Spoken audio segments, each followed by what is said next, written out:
আমাকে আজকেও নিতে আসলো না। আমি বাড়ি গিয়ে বাবাকে বলবো কেন নিতে আসেনি। আজকে তো মনে হয় অনেকটাই দেরি হয়ে গেল।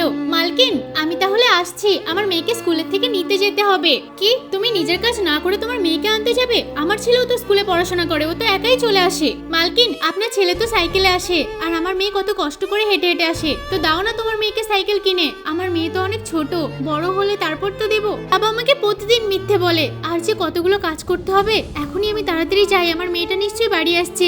মনা, তুই চলে এসেছিস? বাবা, তুমি কেন আমাকে নিতে আসোনি? আমি একটু ঘুমিয়ে গেছিলাম তো, ওই জন্য টের পাইনি। তুই আজকে চল, কালকে তোকে অবশ্যই নিতে যাব। বাবা, তুমি আজকে কিন্তু একদম ঘুমাবে না, আমাকে নিতে যাবে। ঠিক আছে মনা, আজকে আমি অবশ্যই যাব। মালকিন, সমস্ত কাজ করা হয়ে গেছে, আজকে যাব? না না, এখনো অনেক কাজ আছে। যাব বললেই হলো, ধানগুলো কে নিয়ে আসবে? বাবা নিশ্চয়ই আজকেও ঘুমিয়ে পড়েছে। আজকে আমি বাবাকে বাড়ি গিয়ে অনেক বকা দেব। এটা তোমার প্রতিদিনের নাটক হয়ে গেছে। কাজ করতে হলে করো, নয়তো কাজ থেকে বাইরে বের করে দেবো। মালকিন, এমনটা বলবেন না, নয়তো আমার সংসার কি করে চলবে? আরে বাবা তাহলে আমাকে মিথ্যে বলতো।